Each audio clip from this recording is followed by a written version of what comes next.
Fueron los señores en la Europa de la Edad de Hierro. Sus líderes fueron hombres y mujeres legendarios: el rey Arturo de los bretones, Boudica, la reina guerrera, y Vercingetorix el galo. Tenían sacerdotes poderosos llamados druidas, que ofrendaban sacrificios humanos a los dioses. Fueron sanguinarios cazadores de cabezas, que entraban desnudos en batalla, enfrentándose a lanzas y armaduras. Pero todo acabaría trágicamente, y su cultura vibrante desaparecería de Europa. Fueron empujados a las franjas costeras del Atlántico por las legiones romanas. Se convirtieron en las eternas víctimas, los románticos perdedores de la historia. Sin embargo, 2000 años más tarde, su carácter sigue hechizándonos. Nosotros los hemos llamado los celtas. Los celtas. Segunda parte. Pero ¿cuánto es mito y cuánto es verdad? Soy Richard Rackley. He querido indagar en nuestra historia para intentar averiguar qué nos ha convertido en quienes somos hoy en día. Antes de hacerlo, he viajado a la Edad de Piedra para descubrir que en aquel tiempo éramos tan listos como lo somos ahora. He explorado la Edad Oscura, la Alta Edad Media, para descubrir que nuestros antepasados paganos no fueron salvajes primitivos. Quiero ahora sumarle una pieza más al rompecabezas de nuestra historia. Quiero explorar nuestro pasado celta oculto.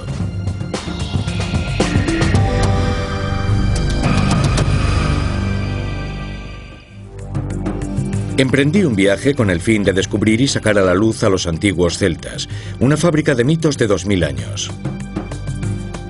Estuve en la primera ciudad celta conocida, no en las Islas Británicas, sino en Alemania. Desde allí seguí a los celtas en su viaje a través de la historia. En Alesia, Francia, pisé el mismo lugar donde Vercingetorix el Galo fuera conquistado por Julio César.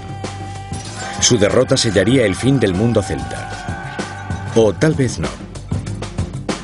Hoy en Gran Bretaña e Irlanda, muchas personas creen que son los descendientes de esta raza de antiguos celtas, los últimos supervivientes de una etnia empujada a los márgenes de Europa por el avance de los romanos. Pero, ¿avala la evidencia esta teoría? Mi primer problema es que los romanos nunca llamaron celta a la gente de Gran Bretaña, aunque sí afirmaron que los antiguos bretones hablaban una lengua similar a la de los celtas de la Galia. ¿Qué encontraré en Escocia? Hoy a esta nación la consideramos celta. Estoy en el norte, en las Islas Shetland, dispuesto a explorar uno de los monumentos más grandes y misteriosos de la Edad de Hierro británica. Parece una torre de refrigeración moderna, pero es un antiguo brog. Hoy perduran las ruinas de otros 500 en Escocia. Constituyen la evidencia más palpable de lo que dejó la gente que vivió aquí en la Edad de Hierro. Musa Brog es el único que está intacto.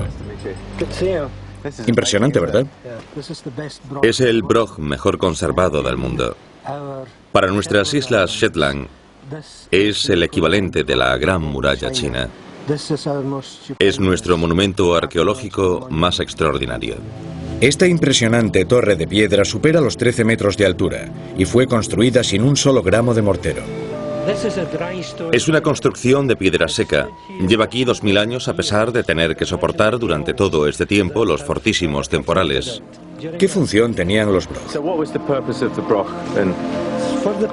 Los arqueólogos llevan 25 años pensando que estas construcciones eran granjas.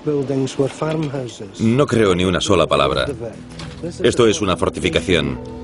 Vaya, mira esto. Impresiona todavía más por dentro que por fuera.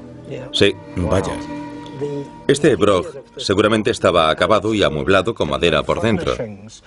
No habría tenido este aspecto vacío y desnudo que tiene ahora. Solo cuando se llega al final de las escaleras se hace patente el objetivo de esta construcción. Imagínate lo imponente que debía resultar para los que llegaban por mar. Ya lo creo. Tuvieron unas vistas magníficas desde aquí. Podían otear todo el horizonte. Podían ver a sus atacantes llegar desde lejos y prepararse para defenderse. Sin duda dejaron su huella. Son sin duda las construcciones más grandes que se levantaron aquí hasta el siglo XX. Los brogs se construyeron mucho antes de que los romanos derrotaran a los celtas en Europa. ¿Fueron construidos por los celtas que emigraron a Escocia? A mí me parece que los que construyeron estos edificios eran pueblos de la Edad de Hierro. Se supone que los que dejaron esta profunda huella en el norte de Escocia fueron celtas. Ahora bien, otra cosa muy distinta es presuponer que ellos se llamasen celtas a sí mismos. Estos objetos son toda una proeza, pero si sumamos todas las demás, nos podemos hacer idea de que había un movimiento cultural importante. Había un pueblo labrándose una cultura que además perduraría en el tiempo. Pero, ¿los que construyeron los Broghs eran celtas? Los Broghs existen solo en el norte de Escocia, y no hay nada remotamente parecido en el continente. Lo sorprendente es que las evidencias inglesas, como el escudo de Battersea o las carrozas de Wetwan, parecen más celtas de lo que vemos en Escocia. De hecho, no hay evidencias que sugieran que oleadas de migraciones celtas llegaban de Europa para establecerse en Escocia. ¿Y qué pasaría en Gales? Hay abundantes restos arqueológicos en Gales que nos permiten reconstruir la vida cotidiana de las personas corrientes en la Edad de Hierro. Seguramente será posible averiguar si había coincidencias entre la cultura celta y la británica en la era anterior a Cristo. Castle Henglis es un fuerte de la Edad de Hierro. Está en una colina. Estas casas circulares han sido reconstruidas sobre sus antiguos cimientos. Se ha intentado reconstruir lo que existía aquí originalmente. Lo que destacaría es que al entrar te envuelve una sensación acogedora, como si estuvieras compartiendo el mismo espacio que la gente que vivió aquí antes. En este lugar sentimos muy de cerca la vida en la Gran Bretaña de la Edad de Hierro, la de los siglos que precedieron a los romanos. No juguéis tanto o terminará por caerse. Para construir una de estas casas circulares hacían falta muchísimos recursos. Por tanto, cualquiera que viviese aquí arriba tenía que ser importante dentro de su grupo. Ahora voy a darle la bendición de uno de los dioses antes de que entre en batalla. Será bendecido por Tyrannus, dios de los truenos. Numerosos detalles nos permiten imaginar cómo estaba estructurada la sociedad celta europea, sus grupos tribales. Sabemos que vivían en fortificaciones en las colinas y que se peleaban entre ellos. Al igual que sus parientes del continente, se rodeaban de medidas defensivas formidables. Los llamamos chevaux de frise. Son piedras pequeñas colocadas verticalmente, como si fuesen trampas antitanque, solo que en Edad de Hierro. Ningún caballo pasaría por aquí de buena gana, ¿verdad? No, pero tampoco tú pasarías de buena gana. Si conseguías pasar, te esperaba otra desagradable sorpresa. Se halló un arsenal de ondas al lado de la entrada principal. Todos usaban ondas. Se han encontrado miles de ellas en las fortalezas de los alrededores. Solo aquí se encontraron más de 2000 metidas en un escondrijo. Igual que los celtas de Europa, estos eran pueblos de guerreros. Hay un agujero. Ahí va. Buen tiro. Pero eran granjeros también, como en la Galia. Empleaban herramientas de hierro novedosas, las mismas de hoy en día. Así que en la Edad de Hierro se produjo una revolución industrial. Se produjo, es cierto. Cuando se fabrican herramientas para una labor en concreto, su diseño no varía. Aquí tengo un par de ejemplos. Esto es para excavar, es una herramienta para cultivar la tierra, para preparar un semillero. Son herramientas agrícolas. Todo el mundo sabe que esto es una hoz. Después de 2000 años, la forma de la herramienta es idéntica. Cultivaban trigo, cebada, guisantes y judías. La agricultura mejoró gracias a las nuevas herramientas de hierro. La producción de alimentos creció enormemente, tanto que incluso los exportaban. ¿Exportaban cereales? ¿A dónde? Curiosamente, a la Galia los compraban los romanos para el Imperio Romano. El comercio facilitó que la gente de Gran Bretaña de la Edad de Hierro se relacionara con tribus a cientos de kilómetros, incluso las del otro lado del mar, en Europa. ¿Qué nos enseñan tantos esfuerzos por reconstruir el pasado? Me han enseñado que la gente que vivía aquí en la Edad de Hierro era un pueblo sofisticado. Eran más expertos en sus oficios que nosotros hoy en día. ¿Dirías que fueron celtas?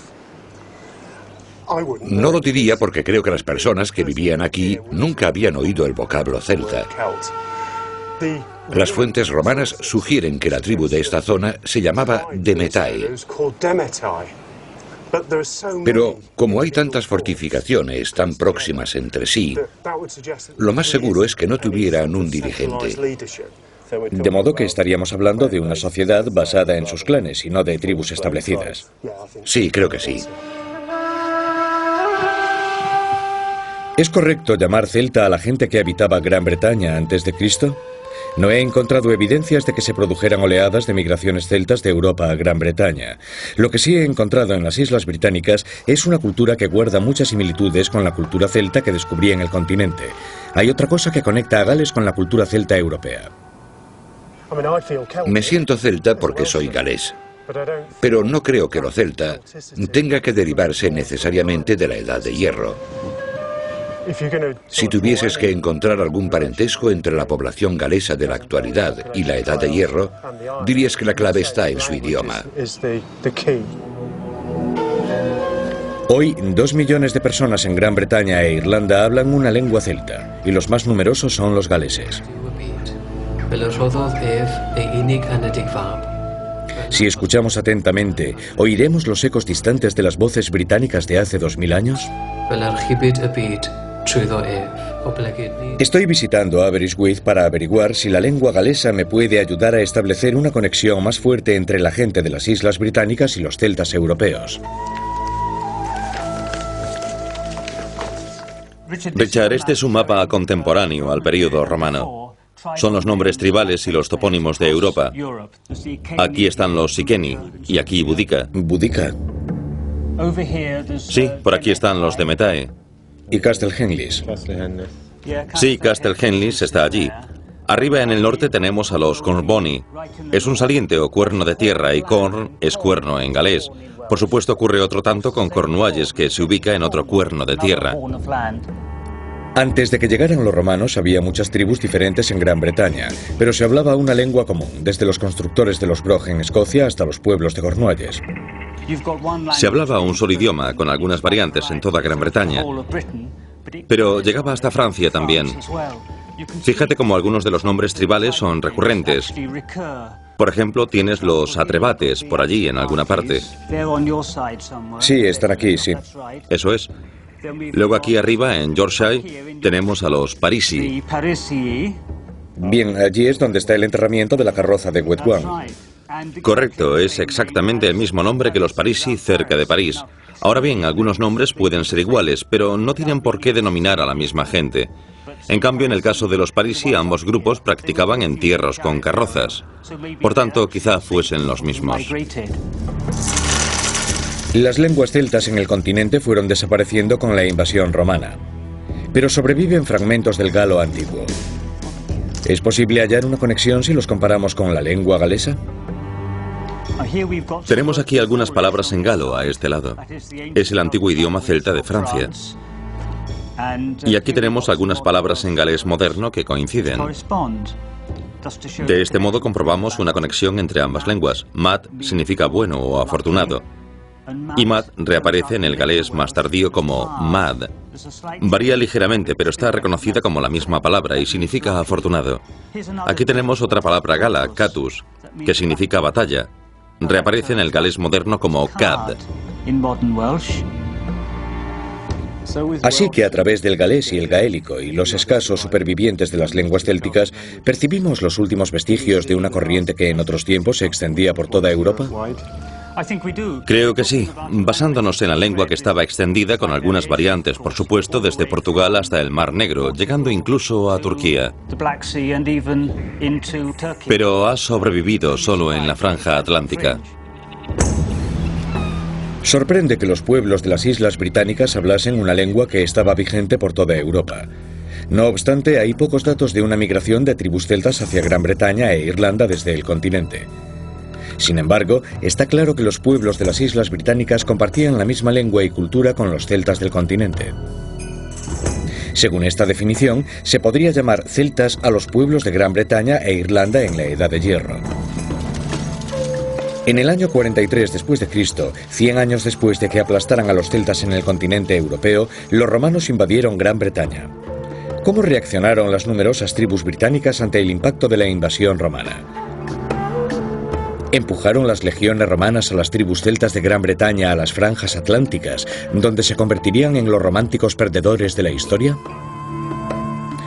Los textos romanos no solo nos cuentan que la gente de Gran Bretaña hablaba una lengua similar a los celtas de la Galia, también compartían un singular grupo social, sus líderes religiosos, los druidas. Si los romanos querían dominar a los celtas, primero tendrían que acabar con el poder que ostentaban los druidas. Estos eran a la vez médicos, sacerdotes, científicos y filósofos. Integraban la única clase social con poder para traspasar los límites tribales. Soy el druida guardián de las piedras, me llamo Terry. Los druidas fuimos los filósofos de los pueblos celtas. Respondíamos a lo que no tenía respuesta, estudiábamos las estrellas del firmamento, los cambios de los ciclos lunares y los eclipses. Los druidas modernos se inspiran en los escritores griegos y romanos, quienes nos cuentan que los antiguos druidas eran líderes poderosos, que rendían culto a los dioses en los robledales y cortaban muérdago con una hoz de oro. Pero estas fuentes clásicas también nos cuentan algo que los druidas modernos prefieren olvidar: que los antiguos celtas practicaban salvajes ritos religiosos, incluyendo sacrificios humanos. ¿Era solo propaganda romana o sucedía de verdad? La respuesta puede estar aquí, en las afueras de Manchester. Lindow Common es una turbera en Cheshire y el escenario de un antiguo crimen. En 1984 fueron hallados los restos de un hombre preservados en la turba. Nadie sabía cuánto tiempo llevaba el cuerpo en el lugar. Los forenses policiales comprobaron que había muerto entre el año 50 y 100 después de Cristo.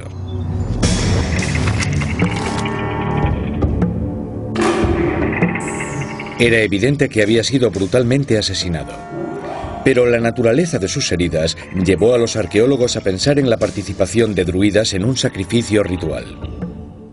Este es el hombre de Lindow. Tal vez sea la mejor evidencia que tenemos de la existencia de matanzas rituales en la Edad de Hierro. ¿Qué te hace pensar que fue un sacrificio ritual y no un simple asesinato? El pobre desgraciado fue encontrado en una ciénaga. Las circunstancias de su muerte demuestran que fue algo más que la desafortunada víctima de un simple asesinato. Fue hallado en un charco de agua. Está desnudo, salvo por una cinta de piel de zorro ceñida a su brazo. Lo mataron primero golpeándole en la cabeza con un objeto romo. Todavía hoy se puede ver la terrible herida. Alrededor de su cuello hay un garrote. No se sabe si con el fin de estrangularlo o para romperle el cuello, porque tiene el cuello roto. Lo degollaron. Parece que lo dejaron desangrarse, y por si todo esto no lo mataba, fue sumergido boca abajo en un charco de agua. Parece que se ensañaron con él. Sí, estaba en el agua, y por lo que sabemos de la Edad de Hierro europea, en esa época el agua era el lugar elegido para dejar ofrendas a los dioses. Se suma a las otras evidencias de que fue una matanza ritual. El contenido gástrico del hombre de Lindow podría arrojar algunas pistas para su identificación. Contenía una mezcla de polen de muérdago y cereales. Sabemos por uno de los textos antiguos que para los druidas el muérdago era sagrado. Y como se encontró polen de muérdago en su estómago, la gente siempre ha asociado a este hombre con los druidas. Fue sacrificado en el momento en que los romanos invadían Gran Bretaña. ¿Es así como reaccionaron los pueblos celtas ante la invasión romana? Tal vez los druidas del lugar intentaban desesperadamente obtener la ayuda de sus dioses. Imagina que llegan los ejércitos romanos a conquistarte. Sería el momento más indicado para rogar a los dioses, suplicando que liberasen a tu pueblo de los invasores. ¿Cabe la posibilidad de que fuese un druida? Es posible. Efectivamente, al estudiar sus uñas, vemos que antes de morir, esta persona no había realizado trabajos duros. Para nosotros un sacrificio humano es el sacrificio último. ¿Crees que era así para ellos también? Es muy difícil de saber. Yo te diría que sí. Ofrecer a un ser humano en sacrificio es una decisión extraordinaria, pero es evidente que se hacía con bastante frecuencia en la Edad de Hierro británica. El sacrificio del hombre de Lindow confirmaría las descripciones romanas de druidas salvajes, pero los mismos textos también nos dicen que muchos druidas británicos fueron asesinados cuando intentaron enfrentarse a sus invasores. Sin embargo, hubo druidas que adoptaron estrategias diferentes para manejar la invasión romana. Colchester era la ciudad más grande de Gran Bretaña en el período de la conquista romana. Era el territorio de una tribu británica llamada los Catabaloni. Estoy en una cantera de arena. ¿Quién diría que en este lugar tan extraño se hallaron evidencias sorprendentes de la relación que mantenían los celtas locales con los romanos? Las claves están en la tumba de un hombre que pudo haber sido druida. No fue un asesino, sino un médico naturista y curandero. Es el año 50 después de Cristo, 7 años después de la invasión romana. En un lugar llamado Stanway, a las afueras de Colchester, se está celebrando un solemne ritual. Un miembro de alto rango de la tribu de los Catabaloni está siendo enterrado. Junto a sus restos incinerados fueron sepultados varios objetos funerarios. El ánfora estaba en un rincón. La extraordinaria colección de objetos nos dice mucho acerca de la admiración que sentía este celta antiguo por la cultura elegante de los romanos. Salta a la vista que era rico. Seguramente sabía hablar latín. Se nota que estaba muy romanizado y que su estilo de vida era romano. Comía al estilo romano, usando tazones, platos y cuencos importados de la Galia.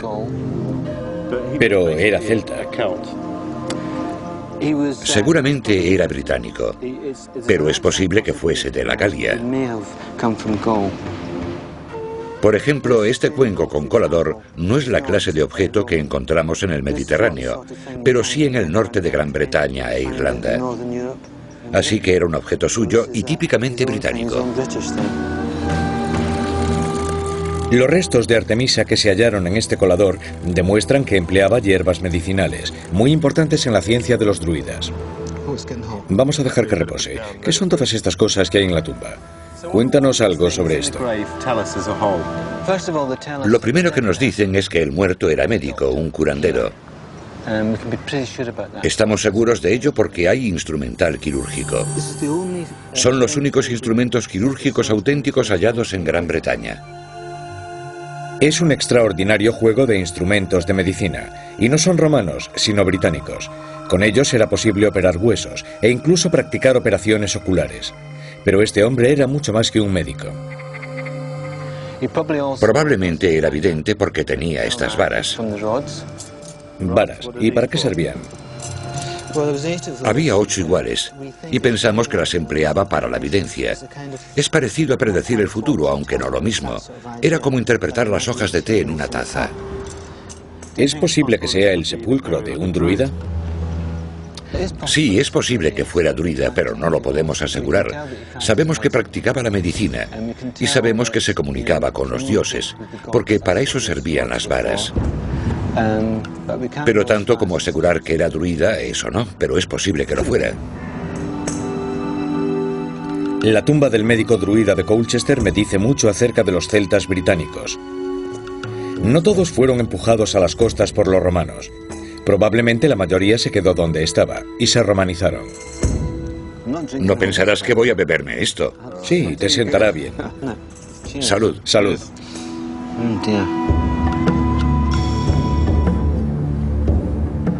Pero no solo los druidas se convirtieron en leyendas celtas. Los romanos habían terminado con el mundo celta en Europa, y la mayoría de Gran Bretaña pasó a formar parte de su imperio. Pero una zona de Gran Bretaña jamás fue conquistada. Las tribus celtas de Escocia eran tan hostiles que los romanos construyeron no una, sino 2 murallas para mantenerlos a raya. Los romanos llamaban a sus misteriosos enemigos guerreros los pictos, un apodo que significa gente pintada. Hola, ¿has venido para aprender de los pictos? Para eso he venido, exactamente. Así que los romanos los llamaban gente pintada. ¿Por qué? Éramos muy aficionados a pintarnos el cuerpo, decorábamos nuestro cuerpo. Fíjate en cómo va Jim. Se ha empleado a fondo. Queda bonito. Pintábamos los animales que cazábamos, como los ciervos, y los que pescábamos, como el salmón. Es el arte picto. No sé por qué es diferente, pero lo es. Es arte decorativo, pero tiene un valor práctico también. Tal vez tenga un valor heráldico para identificar un clan o a una tribu. Al igual que otras tribus celtas, los pictos no escribían. En lugar de ello, trazaban símbolos sobre sus cuerpos. Esta es la superficie terrestre y aquí está la superficie del cielo, el firmamento. Allí está todo el poder, son las varillas adivinatorias entre el cielo y la tierra. Tradicionalmente el guerrero picto luchaba desnudo. Debía ser espantoso. Los pictos jamás fueron un solo grupo étnico, sino una colección de tribus británicas. Como hicieran los galos, se unificaron para luchar contra los romanos. ¿Preparado para entrar en combate? Sí, dime qué tengo que hacer. Estarás en primera línea de la formación. Espero que no te importe. Seré el primero en caer, ¿no? No, estarás a salvo porque te vigilaremos. Cuando avances, yo estaré protegiéndote. Piensa que seguramente estamos emparentados, así que me interesa cubrirte. Hay que golpear los pies y las caras. Y el que sepa, las gargantas. Cuando estés entretenido combatiendo, yo puedo ayudar a los demás y también te puedo proteger. Este sistema de combate perduró durante miles de años. Así que funcionaba. Los pictos eran legendarios. Jamás fueron derrotados en su propio territorio por las legiones romanas. Atentos al grito de guerra, es Ar Blear. Va por nuestros parientes. Paso al frente. Ar Blear.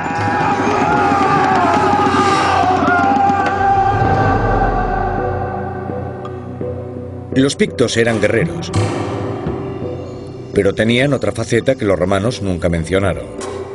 Es un legado picto sobrecogedor, aún visible hoy en día. Decenas de piedras talladas con dibujos simbólicos salpican el paisaje del nordeste de Escocia. Están ricamente talladas con figuras de animales y símbolos abstractos, cuyo significado a día de hoy sigue siendo un misterio. Cualquier tribu capaz de esculpir estas piedras con tanta hermosura y complejidad no podía ser bárbara y salvaje como eran calificadas por los romanos. Pero ya en el siglo VI, 200 años después de la retirada romana, los pictos se estaban forjando una nueva reputación. Estoy en Tarbet, en la costa nordeste de Escocia. Visitaré un emplazamiento arqueológico sorprendente. Un enorme monasterio cristiano y picto.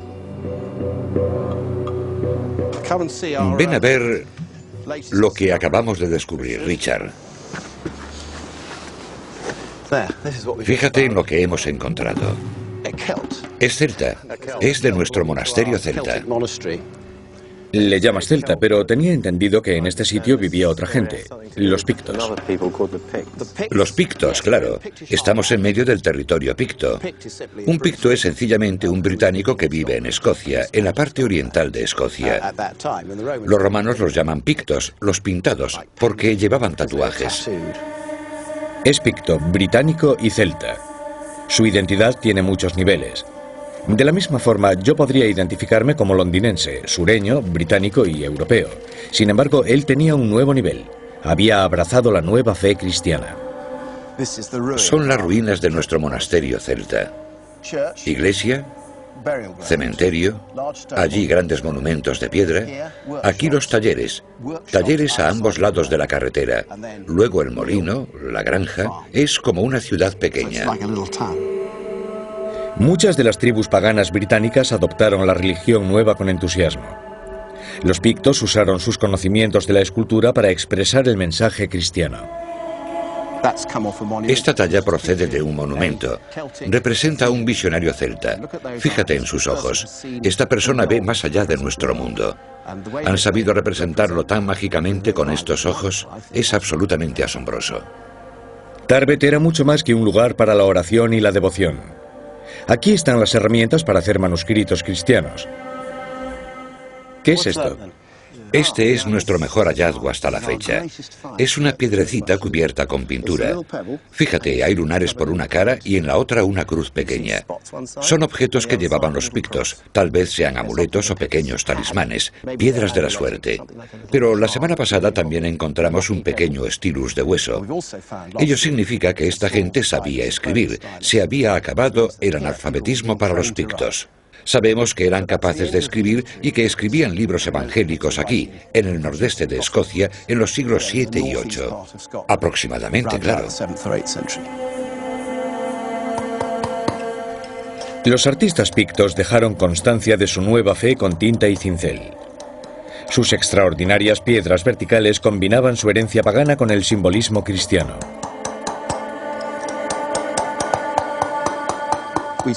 Lo que había aquí era una comunidad monástica muy adelantada, en pleno territorio picto. Basaban sus creencias en otras originadas esencialmente en Irlanda, a partir de la literatura griega y romana, toda una mezcla.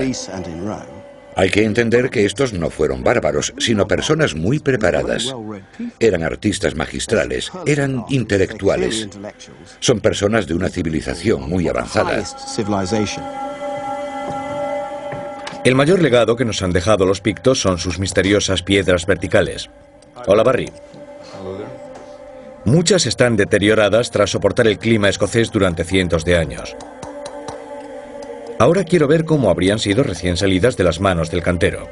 El escultor Barry Grove lleva 4 años tallando la primera piedra picta en más de 1200 años. Está recreando un monumento que estaba aquí en el siglo VIII. ¿Qué nos pueden contar estas piedras acerca de la cultura de los pictos?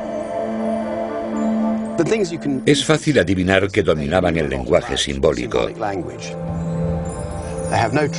No les costaba ningún trabajo imaginarse una viña que luego reproducían a la perfección.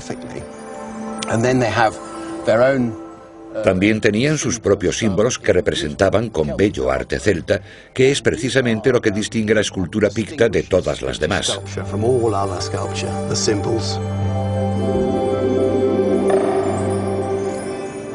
Este grabado rebosa realismo y belleza como todas las obras de los pictos. Se alzaba en el paisaje como un monumento, pero también como una imagen de su mundo y el de la otra vida.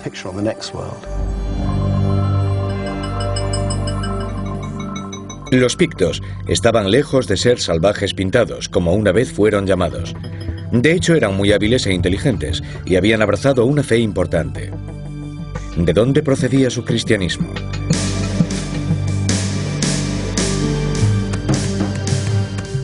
Hay pistas de que llegaron colonos a través del mar de Irlanda. Estas piedras del siglo V no son pictas. Descubiertas en Escocia Occidental y en el país de Gales, están talladas con letras Ogham y son la primera evidencia de escritura celta. La gente que talló estas piedras había estado invadiendo y colonizando Gran Bretaña durante cientos de años. Los romanos los llamaban los Scoti, pero ellos dieron su apodo romano y su lengua gaélica a Escocia. Para nosotros son los irlandeses. Estos invasores celtas fueron los guerreros cristianos que convirtieron a los pictos. He seguido esta historia de los celtas paganos. Ahora quisiera saber cómo y por qué los celtas de Irlanda se hicieron cristianos. Es posible que ya en el siglo IV después de Cristo la nueva fe llegase a Irlanda por mar desde la Galia romana. He viajado a la costa occidental de Irlanda para conocer a alguien que me podrá enseñar hasta qué punto las vías marítimas influyeron en el mundo celta. También descubriré cómo llegó la religión nueva a estas costas. Hola Richard, bienvenido. Pasaremos un rato en el océano y podrás experimentar la navegación celta. Me parece estupendo. Como hace 2 o 3 mil años, más o menos. Fabricado con ramas de avellano y cuero de vaca, el Courage ha surcado las aguas irlandesas desde hace milenios. ¿Te parece que es un barco al estilo típicamente celta? Sí, eso creo. Ha sobrevivido únicamente en Gales y en Irlanda, donde el movimiento celta es más fuerte. Así que eso ayuda a pensar que es un barco auténticamente celta. Los celtas de las islas británicas eran los que dominaban los mares. A ver esa fuerza, Richard. Lejos de estar aislados del mundo exterior, había un trasiego de gentes y de ideas. Si sabes remar, estás prácticamente a salvo del clima. Puedes navegar por encima de las olas. El barco te da seguridad. Parece seguro incluso en alta mar. Los misioneros celtas transportaron los evangelios en estas frágiles embarcaciones. Podían llegar sin contratiempos hasta la Bretaña, España y el Mediterráneo. El mar era su autopista, aunque ahora lo consideremos un impedimento. Yo creo que los celtas viajaban de una costa a otra. ¿Y el cristianismo celta? ¿Te parece diferente? El cristianismo celta supuestamente llegó aquí a través del Mediterráneo. Había una ruta que partía de Egipto y que trajo el cristianismo a Irlanda por las rutas marinas. Así que todo estaba muy relacionado con la naturaleza. Así que en realidad, dentro de la sociedad celta, el barco se usaba para todo, para predicar los evangelios y para salir a pescar. Sí, sobre todo para la peregrinación. Los primeros cristianos se retiraban al desierto de Egipto para encontrarse con Dios. La tradición gaélica y celta era retirarse al océano. Era nuestro desierto, era donde había que ir. En el siglo VI, los celtas irlandeses, inspirados por los primeros sacerdotes cristianos, elegían los líquidos desiertos del océano y las islas más inhóspitas de la costa. Estoy en el Atlántico Norte, a 8 millas de la costa, en el extremo occidental de Irlanda. Voy en pos de un lugar que representa a la perfección el espíritu singular del cristianismo celta. Cuando los primeros monjes irlandeses arribaron a la isla de Skellig Michael, supieron que habían encontrado su desierto. Es un penacho rocoso de 200 metros que surge verticalmente de las aguas del océano Atlántico. Esta es una escalera impresionante al cielo.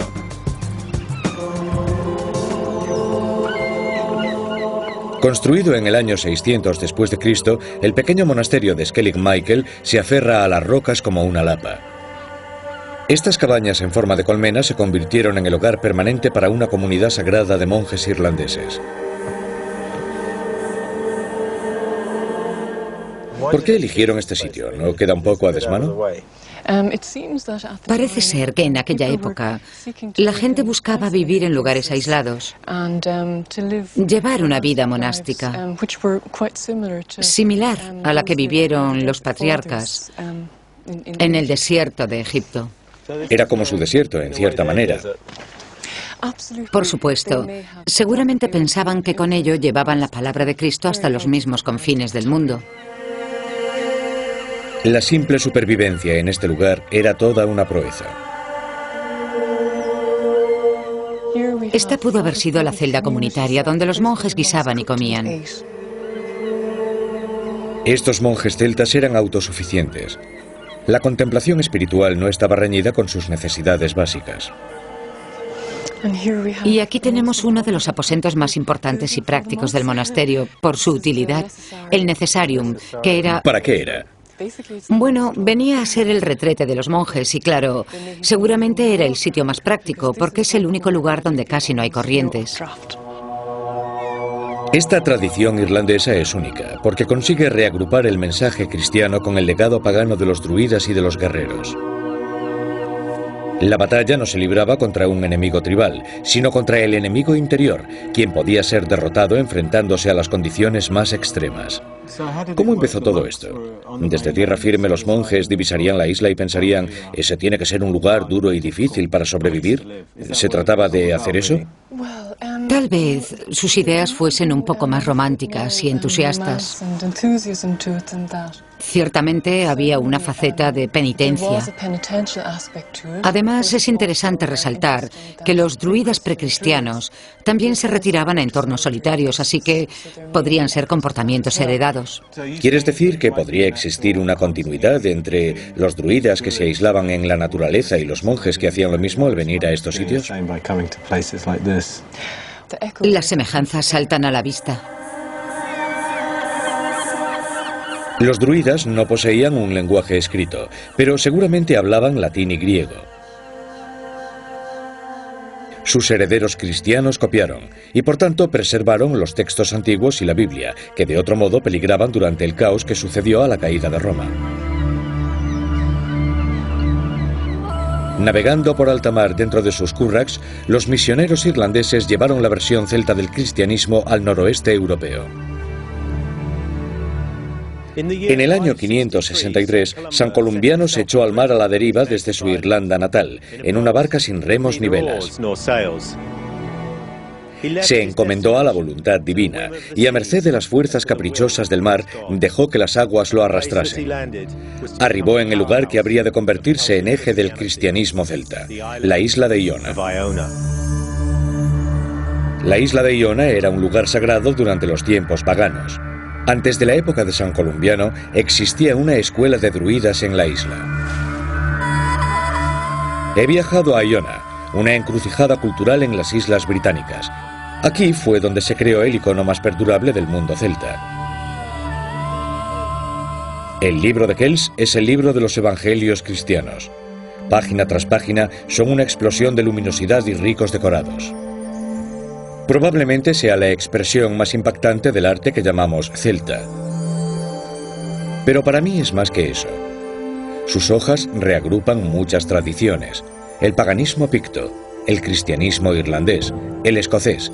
Aquí se encuentra toda la diversidad de la esencia celta. Crear este libro requería una maestría técnica increíble. ¿Sabemos quién lo escribió?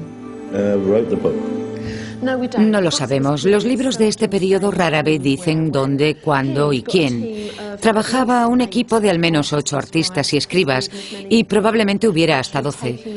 Hacían turnos para trabajar sentados sobre estos bancos del scriptorium, cada uno afanándose en su labor para crear algo digno de celebrar a su fundador, San Columbiano. Entretejidas alrededor de los textos en latín hay infinidad de imágenes de diversas influencias culturales, todas ellas pletóricas de simbolismo y significados ocultos.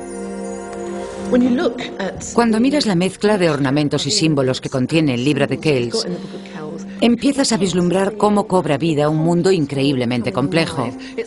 Aquí hay un símbolo bellísimo. Son el chi y el ro, las primeras letras de la palabra Cristo en griego, la X y la P. Inmediatamente te encuentras ante un símbolo griego que, como una ola, recorre toda la página. Es casi como un icono. Fíjate en las aspas de la X. Hay abundantes diseños en espiral que recuerdan a la decoración de la Ten y la Edad de Hierro, tradicionalmente asociada a la cultura celta. Algunos motivos tenían 1000 años cuando fueron plasmados en el manuscrito. Hay muchísimos símbolos escondidos. Por ejemplo, tenemos una cabecita humana al final de Ro, en el pasaje que habla del nacimiento de Cristo. Es cuando Cristo adopta su forma humana, de modo que aparece lo humano aquí. Una y otra vez puedes sumergirte en este misterio. Es parecido al juego de niños ¿Dónde está Wally? Ojo, porque aquí no encontrarás a Wally. Yo encontré otra cosa. ¿Será un picto pagano? Es difícil de imaginar que los pictos siguieran pintándose o tatuándose en el año 800, de modo que lo que aquí aparece es la historia de su pueblo. ¿Qué lugar ocupa el libro en la Irlanda moderna? Bueno, evidentemente se ha convertido en algo emblemático de todo lo celta, lo irlandés. Algunas personas se quedan mudas cuando insinúas que el libro no fue creado en territorio irlandés. Probablemente fue creado en la isla Iona, en la costa escocesa. El libro de Kells es un icono del arte celta, y la gente opina que es genuinamente irlandés, pero tiene influencias de toda Europa. Creo que algunos de los símbolos que la gente considera celtas no han sido comprendidos. Por ejemplo, el nudo celta que tan frecuentemente adorna tapetes, bufandas, jerseys y mucho más, no es un diseño celta. Procede del mundo germánico y de la relación que mantenían con el ejército romano. Pero cuando los distintos pueblos de Gran Bretaña e Irlanda empezaron a fusionar sus experiencias, surgieron estos diseños y todo el mundo se los apropió como celtas. El libro de Kells no es simplemente un icono de la identidad celta irlandesa. Este manuscrito contiene las huellas digitales de la cultura picta, británica, irlandesa, escocesa y además la anglosajona. Sobre esta diversidad tradicional se levantó el cristianismo celta. La gente que reconocemos como celta jamás deja las cosas a medias. Cuando hacen algo se entregan con pasión y dan todo lo que tienen.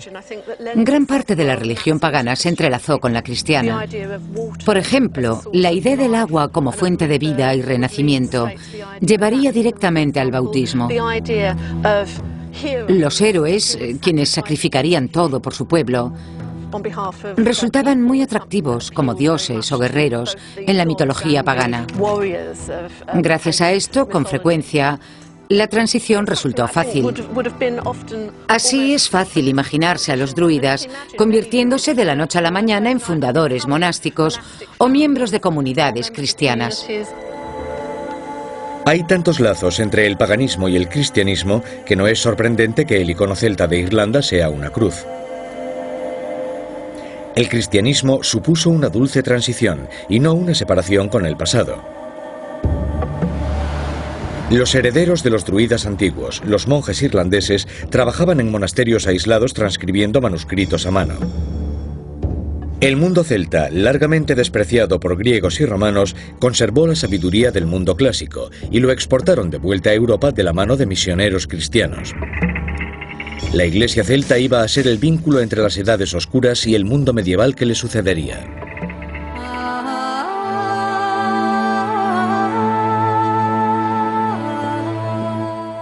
He vuelto a Dublín, después de recorrer el antiguo mundo celta durante 6.400 kilómetros. Irlanda hoy se presenta orgullosamente como un país sólidamente celta, que todavía habla una lengua celta. Irlanda es el lugar donde debo plantear mi última cuestión.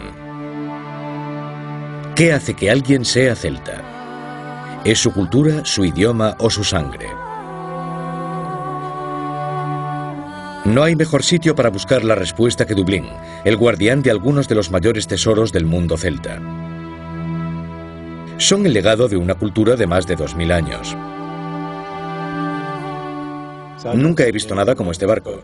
Es una auténtica maravilla, ¿no? Sí, es una verdadera maravilla. Una pieza exquisita. Puedes ver todos los componentes del barco, los remos y los mástiles. ¿Dirías que fue construido por un celta? Por un orfebre que trabajaba en Irlanda, puedes llamarle celta o no. Lo que es seguro es que él no se llamaba a sí mismo celta. Entonces, ¿por qué Irlanda se considera un país celta? Ser celta es una buena técnica de marketing, creo yo. Y pienso que los irlandeses han sabido aprovechar la curiosidad que despierta el mundo celta. ¿Quieres decir que la identidad celta es difícil de encontrar o que no es más que una quimera? En gran medida es una quimera. Entonces, si los irlandeses no son celtas, ¿qué son? Nos hemos llamado irlandeses desde hace muchísimo tiempo. Así que ¿para qué cambiar? Efectivamente. Tal vez en el futuro empezaremos a etiquetarnos como europeos también. Mucha gente se llevaría una sorpresa si les dijesen que los irlandeses no son celtas. Pero si los irlandeses no son celtas, ¿qué pasa con los escoceses? ¿Y con los galeses? La arqueología me ha enseñado que lo celta se basa en su cultura, no en su raza. Pero hay gente que sigue aferrándose a la teoría de que tienen genes celtas. Quiero sacar algo en claro de una vez por todas. Si arqueología y lengua no me pueden dar las respuestas, tal vez el ADN sí lo haga. Irlanda nos parece interesante porque para eso somos irlandeses, trabajamos aquí y todo el mundo quiere conocer sus orígenes. Dan Bradley y su equipo han recogido muestras de ADN de toda Europa. Están buscando un vínculo genético en todo el territorio celta que pueda confirmar que determinado grupo étnico emigró hacia Gran Bretaña e Irlanda. Los resultados fueron sorprendentes. Esto es como un mapa del tiempo, pero es la genética europea. Si nos fijamos en Irlanda, la gráfica nos indica que comparte similitudes a lo largo de la franja atlántica. pero no muestra ninguna afinidad en concreto. Solo muestra diferencias al acercarse a Centroeuropa. Así que tus pruebas genéticas encajarían muy bien con las lenguas celtas, pero no encajan tan bien con la teoría de las grandes migraciones. Así es. Me estás diciendo que los irlandeses han estado aquí desde siempre. Al igual que los galeses y los escoceses.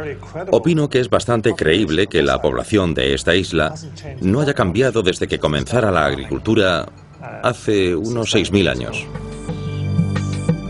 No hay ninguna evidencia genética de que existiera una raza celta.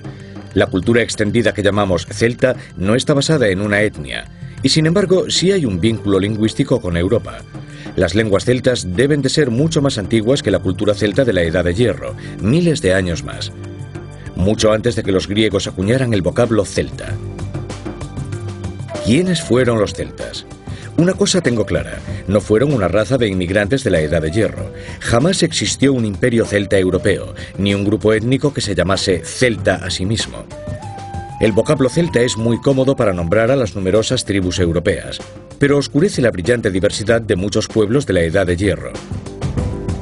El celta moderno tiene más de mito que de realidad, pero en Escocia, País de Gales e Irlanda, el sentimiento de identidad celta está muy arraigado. ¿Qué significa ser celta hoy? En Irlanda aseguran que primero son irlandeses y después europeos. Bueno, más celta que eso no se puede ser.